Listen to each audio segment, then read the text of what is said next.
Hello and welcome to Coaching Your Way Through Life in Business. I am your host, Beverly Walthour, and we will have a series of coaching sessions that are designed not only to improve your life, but your business as well. And so one of our presenters is Tilern De Bique. She is a liberation and transformation coach. Welcome, Tilern. Thank you.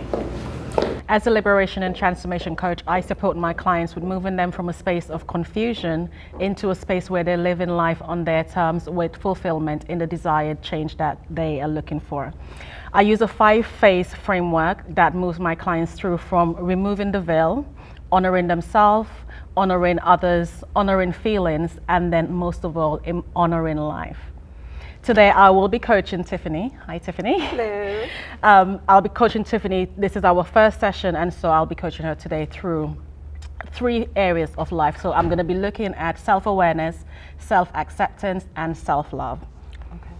Okay. Tiffany, my first question for you, what is it that stops you from living life fully at present? For me, I have my hands in so many different things, and I'm pulled in several different directions, and I have a desire to live fully, but just having the time, the space, and knowing that at any one given moment I'm being pulled in all of these different directions kind of stops you from being able to fully embrace all of the aspects. So that's a little bit challenging. Okay, let's jump up to the board, and I'll get you to put for me on the board. Okay. Let's do some writing. If you can just demonstrate, list for me the things that are currently pulling you in the different directions that you mentioned. Okay.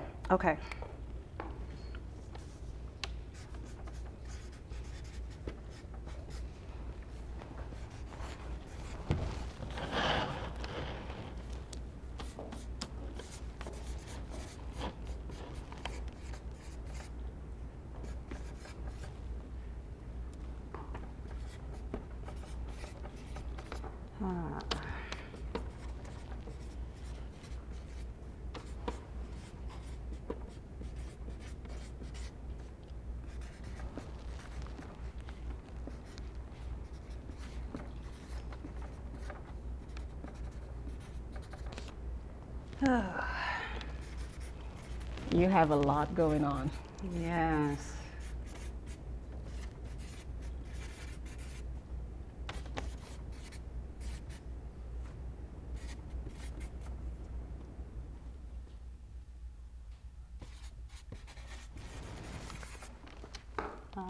And then my own gig.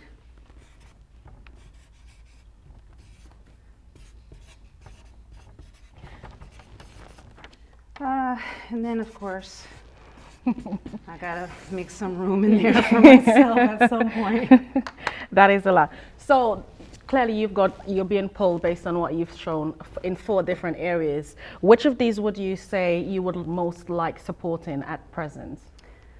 The most support, I would have to say of these 4, it's managing the home house piece, 'cause that's the one that has the most number of moving parts, the greatest number of variables.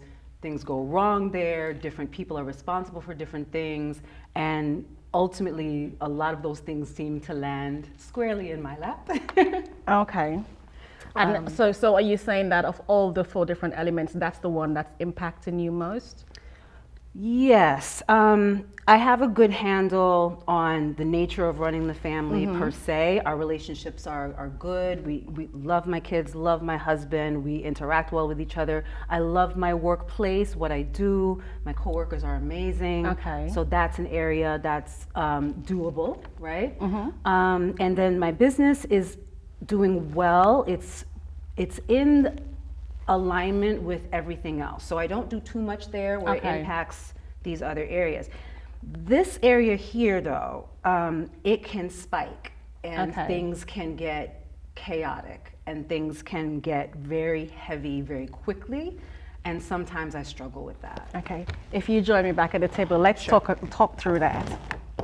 So how would you say that it's impacting you from an emotional perspective? Emotional, you get weary.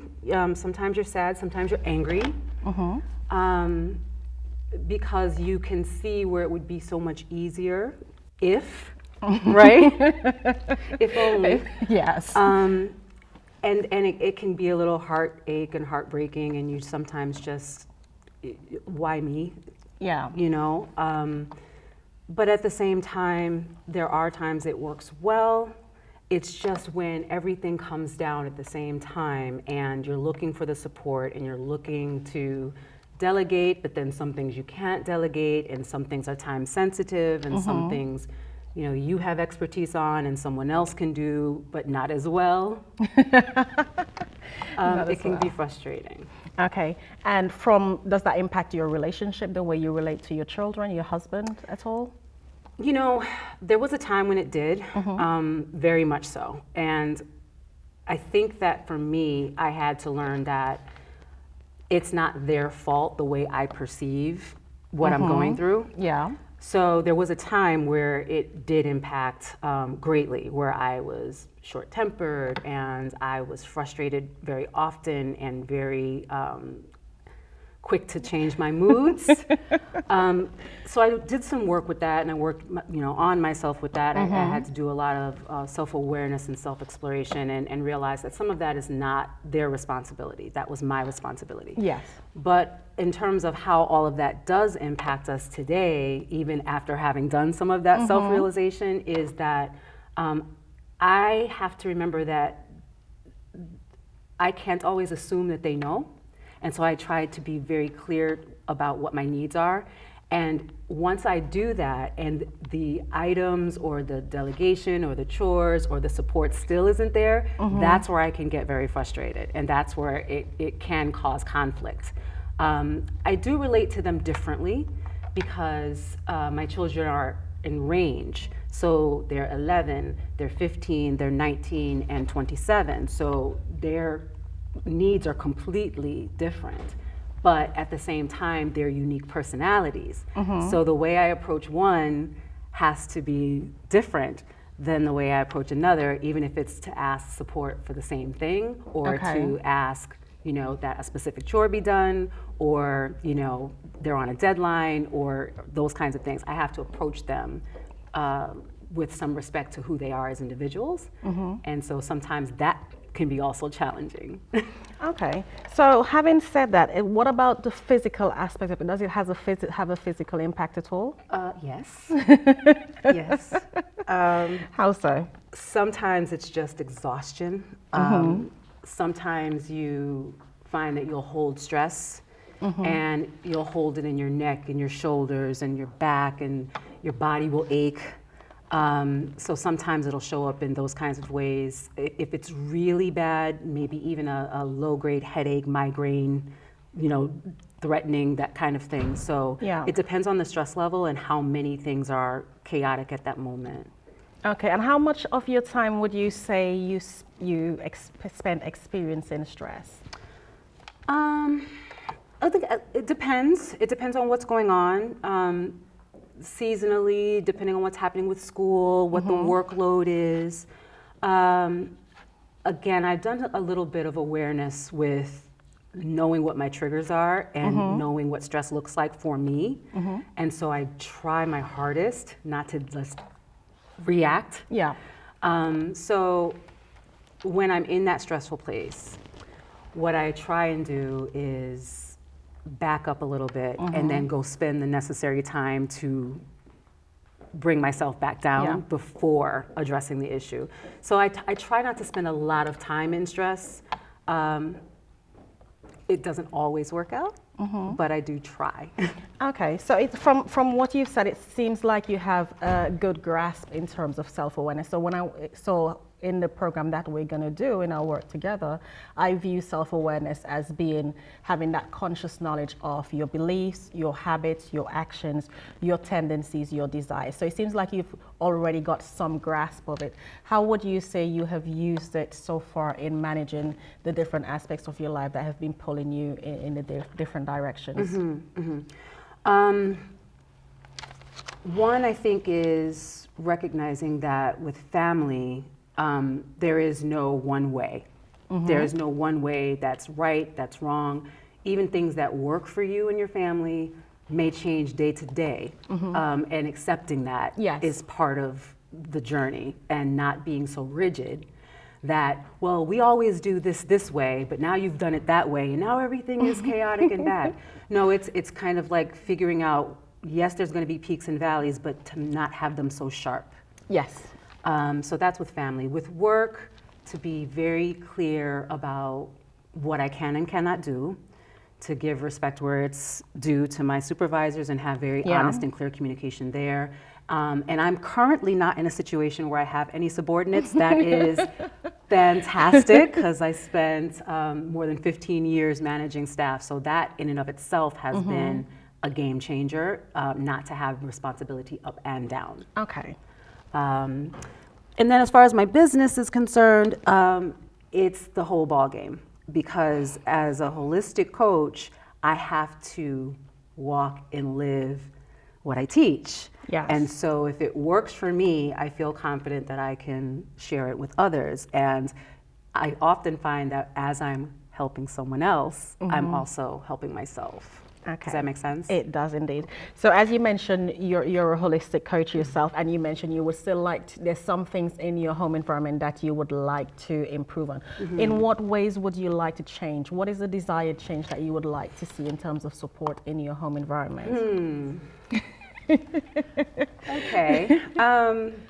Well, there's some things that, if I'm being completely honest, the repetition of simple tasks, whether it's laundry or dishes, or the trash goes out on certain days and vacuuming has to be done, and what does that look like when you vacuum properly or when you sweep a floor?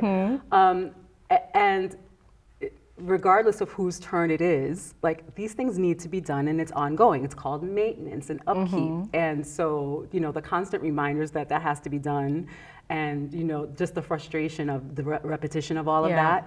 I'll be honest, sometimes I definitely cave, and I'll do it myself because it feels in that moment like the frustration will be less if I just do it and get it out of the way than trying to get the cooperation and, are you going to do it? When are you going to do it? I need it done now. So, I'm definitely guilty of that. Okay, so what would you say stops you from in the points in time where you cave, as you put it? What is it that stops you caving? Is it just the frustration, or is it that you have a need for it to be done your way? What is it that stops you from getting the support in delegating those tasks? I would like to tell you that the only reason is considerations for them, because my husband, he's up at 4:30 in the morning every day, so I'm very aware of his needs as far as needing his rest and his routine. So I try not to put things on him unnecessarily. So there's some of that, and then my son has his life where he's trying to get on his own. My daughter's in college, and she's working 3 part-time jobs, and she does extracurricular drama and theater. And then my 2 youngest, they're my youngest. My son is 15, and he's on the autistic spectrum, so his needs are different. And then my youngest, she's the youngest and doesn't like to be told what to do and wants to rule the world. So I would like to tell you that it's an awareness of their needs, but also a part of it is that I know that if it doesn't get done correctly, and I'm using little quotes, that at some point it's going to land back in my lap. And rather than go through the frustration and the repetition of that, I just do it myself, do it my way. And, that's on me, and I know that. Okay, so you accept that you have that need for control, that little bit of reluctance of letting go. Yes. Yeah, on that issue I acknowledge of perfection. that. I do. I acknowledge that. I'm working on me, but I do acknowledge that. So acknowledging that is the first step of self-acceptance. So it's about being aware of. So we've spoken about self-awareness, which is knowing yourself, your beliefs, your habits, your attitude. So once you become aware of that, you've come to a space now where you're saying you accept that this is your position on certain things. So you're getting there. So we've walked through self-awareness certainly at a very high level, and now you're at a space where you're accepting that you have that need for control, that in terms of letting go and allowing people to do what the task that you've delegated to them. Yeah. So I suppose it's about now getting you into a space where you're able to be mindful of your needs, because you talked about the needs of everyone in your family, but I did not hear you mention your needs, except of course your need to be in control and to get it done perfectly or correctly, as you said.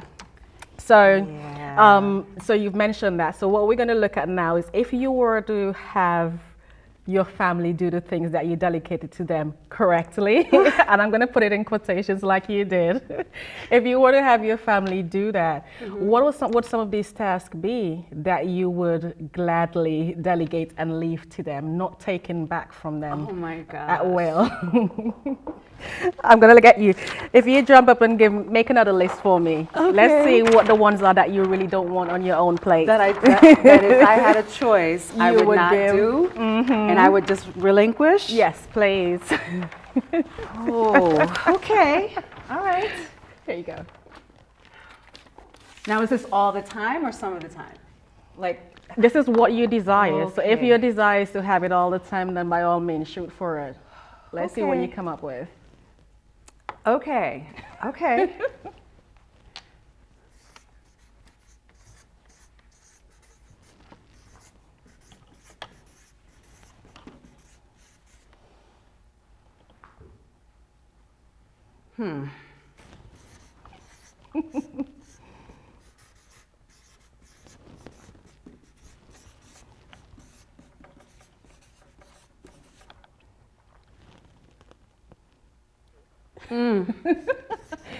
Have you got a list written You in know the what? sky? I'm You only keep gonna looking do a couple. up. I'm only gonna do a couple.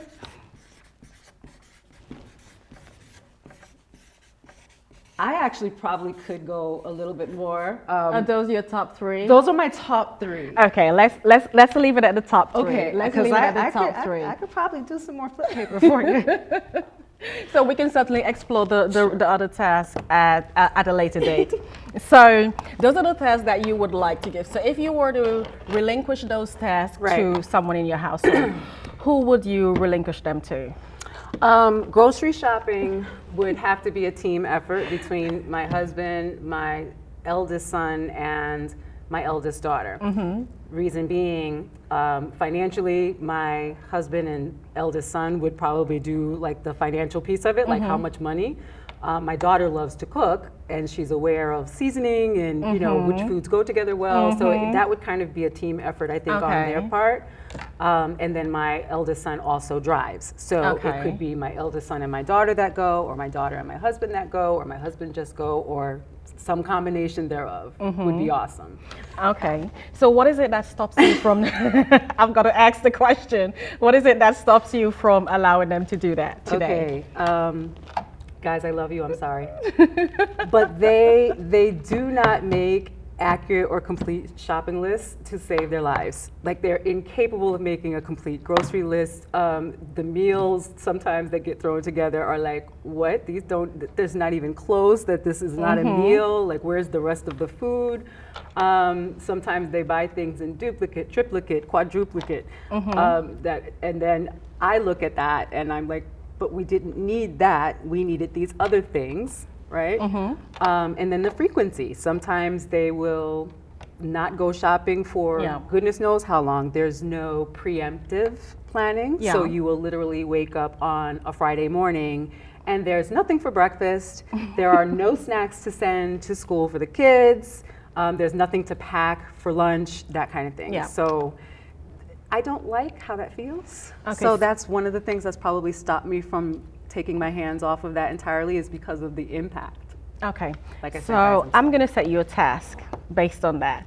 So by the time we meet the next time, I want you to have delegated that task. And if that means you taking the time out to show them how to make a shopping list your way, then if the task is for you to delegate completely. So whatever steps you need to take to do that. So whether that's teaching how to make a shopping list, whatever it is. So it's about you taking the necessary steps to relinquish that control of the grocery shopping. We can look at the remaining 2 from your top 3 at a later date. Okay. So if we delegate that to you, how much free time will that give you?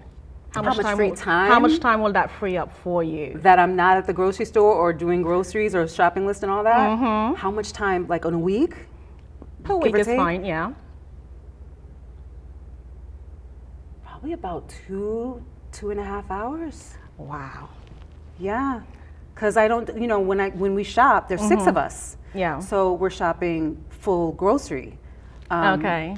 So yeah, probably about 2.5 hours. Okay. So you said you desire to live life more fully. 2.5 hours is a lot of time to regroup, would you say? A week, yeah. That's a lot. So if we were to get that, because you're going to do that by the next time we meet, so how would you spend that extra 2.5 time doing that? What would you spend your time doing that you love? Wow. I probably would take a yoga class, maybe take walks, nice long bubble baths, maybe. And honestly, maybe even just go to bed earlier, sleep. Yeah. So rest. Rest for sure. Rest and exercise. Yeah. Okay. Those 2 are the top. Okay, so lots of positive things for you, nurturing you. So by doing that, by exercising this task, it means that you will then be taking back your control. You will be exercising self-love, because you will be looking after your physical body, your mental body, your emotional body. And that's what self-love is about. It's not just about, I know there's a lot of things being said about self-love and self-care. Yeah. So it's not just about the spa days. It's about nurturing yourself. It's about the grocery list. It's, well, giving the grocery list away so that you can have more time to love on yourself. So by the time you come back, and you have exercise, that I look forward to seeing what difference that makes to you as an individual. So I trust that as you go away and you do this exercise, you will have been living life a bit more fully, and you will be inspired to continue to do so. I can do that. You can do that. I can do that. So today we've walked through self-awareness, where you are, the things that you want to change. We looked at the 4 different areas of your life. You have decided you wanted to make change in your home environment. You've listed 3. You've listed your top 3 things that you would like to relinquish, and we've agreed that you're going to go forward and you're going to move into a space where you're relinquishing that to your family, so you can then live life more fully on your terms. You can have an extra 2.5 hours to do things that nurture you on all levels. So thank you so much for joining me for this session. As always, as a liberation coach, I help my clients to live life fully and freely on their terms with greater fulfillment and impact. I thank you for joining us. And Tiffany, thank you so much for spending this time for me and allowing me to be a part of your journey. Thank you so much. And I look forward to seeing you in the next session. Awesome. Thank you. Thank you.